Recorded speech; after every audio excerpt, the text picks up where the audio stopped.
Hello, and welcome back to not only another hybrid makeup, but also a history lesson. Now, I decided to put in the history lesson because I thought it would be interesting to have a hybrid that mutated. But B, because I couldn't explain how I got something to have two heads. Now, the arkamogalax is one of the more unique creatures in my arsenal, which comes in at around 8.8 feet in height. It is 27.75 feet long, a width of 26.6 inches, and a weight of 1,200 pounds. Now, arkamogalax is not only unique, but it's also supposed to be more so living in the forest. So that's that. Now for my first section, which is going to be the head today, I put in Carcharodontosaurus and Spinosaurus. Now you may be wondering why I have those in there. Now, the Spinosaurus was good at holding things such as fish, so it didn't struggle out of its mouth. And the Carcharodontosaurus had these teeth that were more like rigid, serrated stakes, basically. Now, this had a great number of damage on to its enemies, which then it would bleed out rapidly. And so I thought this would be a good idea to have that in there, since it could not only hold on to its prey, but also sort of cut it even while it has it, for more of a efficient kill. I also put in Maip in here for, again, more so the grabbing sort of stuff.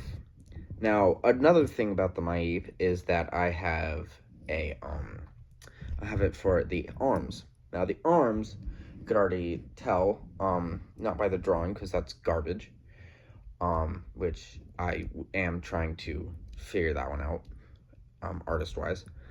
But it has a hooked claw on each hand, and why I did that is going to show up in a little bit. But what accompanies it is sloth and koala. Now, both of these are notorious for living in the trees, and why you need this is because this thing is really good at climbing trees. Well, supposed to be. Now I put both of those in for grip strength, and sloths more so for claw-like abilities, and koalas more so for, again, they rarely go down to other things, which would help it keep itself in the trees. Now, for the tail, you might be wondering why that has a club on it, and I'm here to tell you that that is a product of 3 different creatures. Now, bear with me. Ankylosaurus, pangolin, and opossum. Pangolin and opossum are notorious for having extremely prehensile tails. Now, why I put Ankylosaurus in here is for 2 reasons. One, so it could defend itself if it was attacked from behind. It could easily, jerk its tail in a certain direction, and pop goes the weasel on the other creature's jaw. And I had the brilliant idea of having a pangolin in there because it also has an armored tail, and the mixture of its knowledge of how to use its prehensile tail with armor on it could easily be translated into now the arkamogalax can easily grab onto things with its clubbed tail. Now, I need this because, like a lot of other creatures, it probably should have more points of contact with the tree. For the arms, also, I forgot about this, is gaboons. Now, gaboons have really good reach and are really good at climbing in trees, but they're also really smart.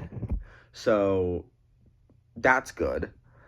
And both of those turn out into they know how to cooperate with others, and they can climb trees easily.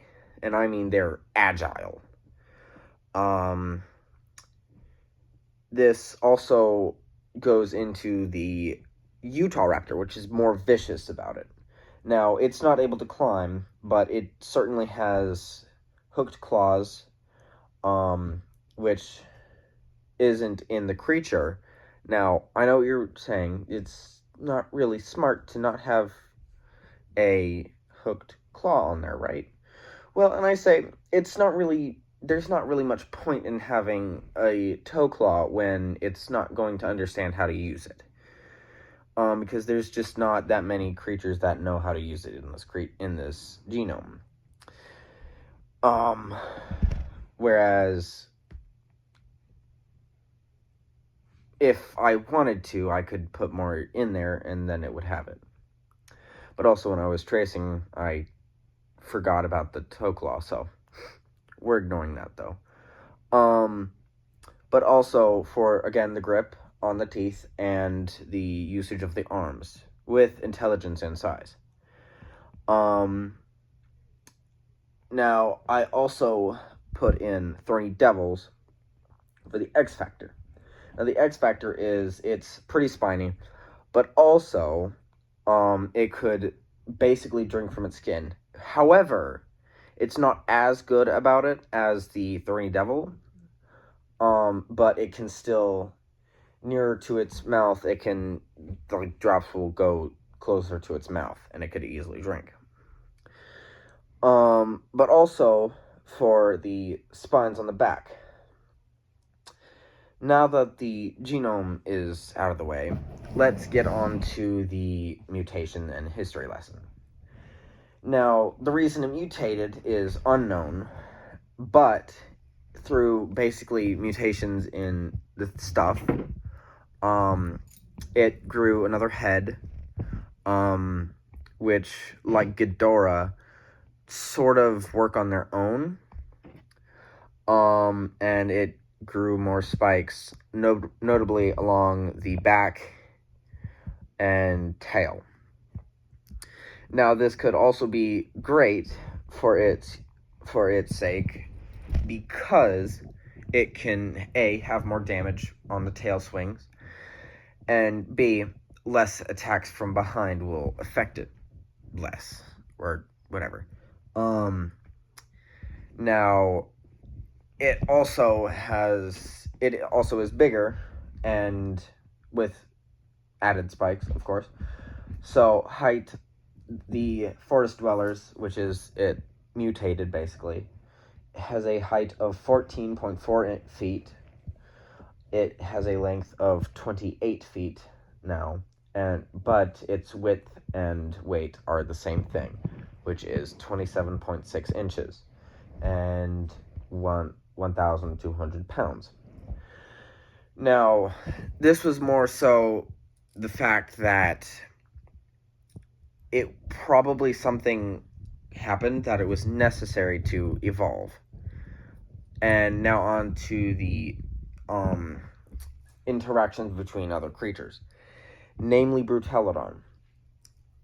Like how we see in real life with crows and wolves, the crow will be on a lookout for the wolves, and in turn the wolves do not kill and will even let the crows eat from their kill.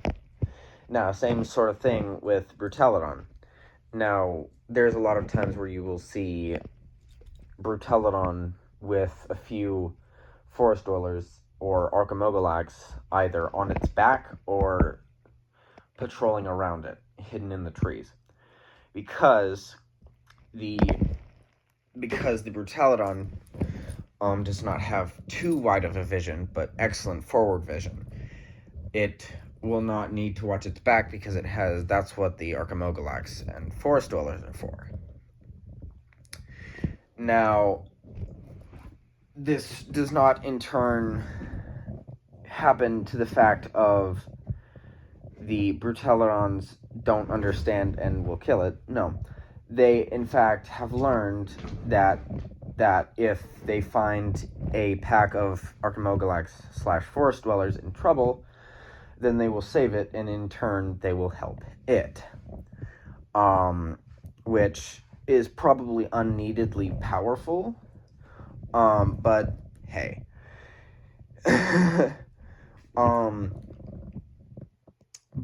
Yeah, that's it for my little rant about my little monstrosity. Like, comment, subscribe how you feel about, the arkamogalax or forest dwellers. And I'll catch you on the flip side. Bye.